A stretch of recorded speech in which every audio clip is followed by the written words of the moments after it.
जय हिंद दोस्तों, revision class में आपका स्वागत है। आज हम लोग मगध साम्राज्य के बारे में जानेंगे। मगध साम्राज्य का उदय या विकास उत्तर वैदिक काल में हुआ था। बौद्ध ग्रंथ के अंगुटर निकाय से 16 महाजनपद का उल्लेख मिलता है, जो कि निम्न है। पहला था अंक की राजधानी चंपा, दूसरा था मगध की राजधानी राजगीर, तीसरा था काशी की राजधानी वाराणसी, चौथा था कौशल की राजधानी श्रावस्ती, और पांचवा था मल की राजधानी कुशीनगर, छठा था कुरु की राजधानी इंद्रपृष्ठ, सातवां था पंचाल को उत्तरी पंचाल और दक्षिणी पंचाल में बांटा गया था। उत्तरी पंचाल की राजधानी अहिछत्र और दक्षिणी पंचाल की राजधानी कपिल्ले था। आठवां था सुरसेन की राजधानी मथुरा था। नौवां था वज्जी की राजधानी वैशाली था। 10वां था गंधार की राजधानी तक्षशिला था। 11वां था अस्मक की राजधानी पोटली थी। 12वां था वत्स की राजधानी कौशाम्बी थी। और 13वां था चेंदी की राजधानी सुक्तिमती थी। और 14वां था कंबोज की राजधानी रायपुर था। 15वां था मत्स्य की राजधानी विराटनगर था। और 16वां था अवंती, इसको भी उत्तरी अवंती और दक्षिणी अवंती में बांटा गया था। उत्तरी अवंती की राजधानी उज्जैन और दक्षिणी अवंती की राजधानी महिस्मृति थी। मगध का प्रारंभिक उल्लेख अर्थवेद से मिलता है। मगध के सबसे प्राचीन वंश के संस्थापक बृहदर्थ थे। इनकी राजधानी गिरिवर्ज राजगीर थी। बृहदर्थ के पुत्र का नाम जरासंध था।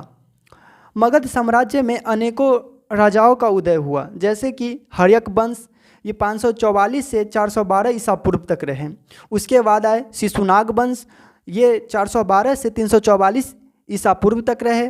और उसके बाद आए नंद वंश 344 से 322 ईसा पूर्व तक रहे। उसके बाद आए मौर्य वंश 322 से 185 या 184 ईसा पूर्व तक रहे। इसके बाद सुगवंश, कन्नब वंश, सतवाहन वंश आदि वंश आए, जिसमें से पहला था हर्यक वंश। हर्यक वंश के प्रमुख राजा जैसे कि पहले थे बिंबिसार, जो 544 से 492 ईसा पूर्व तक रहे। उसके बाद आए अजातशत्रु का उपनाम कुनिग था, जिनका कार्यकाल 492 से 460 ईसा पूर्व तक था। उसके बाद उद्यन का कार्यकाल 460 से 444 ईसा पूर्व तक था।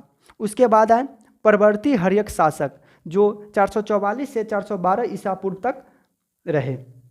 बिंबिसार यह हर्यक वंश के प्रथम शासक थे और यह हर्यक वंश के वास्तविक संस्थापक भी थे। यह हर्यक वंश का सबसे शक्तिशाली राजा थे। यह 16 वर्ष की उम्र में राजा बने और अपने वैवाहिक जीवन के द्वारा अपने राज्य का विस्तार किए।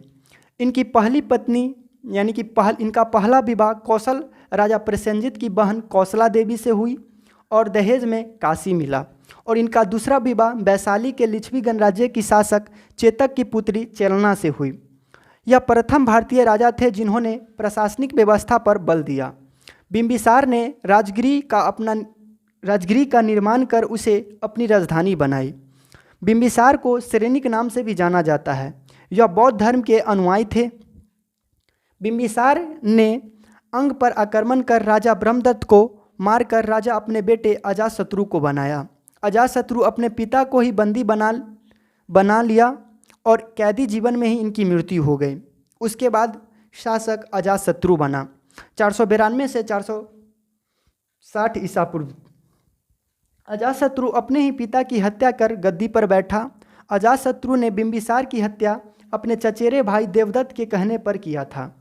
अजातशत्रु का उपनाम कुनिक था और इसका विवाह कौशल नरेश प्रसेनजित की पुत्री वजीरा से हुआ था।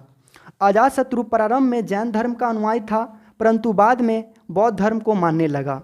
अजातशत्रु ने रथ यानी कि गदा युक्त गाड़ी, मूसल एवं महाशिलकंटक यानी कि पत्थर फेंकने वाले मशीन का प्रयोग किया था। इसी के समय में प्रथम बौद्ध संगीति हुई थी। अजातशत्रु की हत्या उसी का पुत्र उदयन ने किया। उदयन गंगा एवं सोन नदी के संगम पर पाटलिपुत्र की स्थापना की और उसे अपनी राजधानी बनाई। उदयन 460 से 444 ईसा पूर्व तक। बौद्ध धर्म में उदयन को प्रीतहंता कहा जाता है, वही जैन धर्म में इसे प्रीतभक्त कहा जाता है। अतः हर्यक वंश को प्रीतहंता वंश भी कहते हैं। उदयन मतलबी शासक था और उपदेश सुनने के दौरान किसी ने चाकू मारकर हत्या कर दी। यह जैन धर्म का अनुयायी था। उदयन के 3 पुत्र थे, अनिरुद्ध, मुंडक और नागदशक। ये क्रमशः 32 वर्ष तक यानी कि 412 ईसा पूर्व तक शासन किए, लेकिन इन्हीं का सेनापति शिशुनाग ने हत्या कर शिशुनाग वंश का नींव डाला। आज के लिए इतना ही, मिलते हैं नेक्स्ट वीडियो में। जय हिंद। अगर ये आप लोग को अच्छा लगे तो प्लीज़ चैनल को सब्सक्राइब कर ले।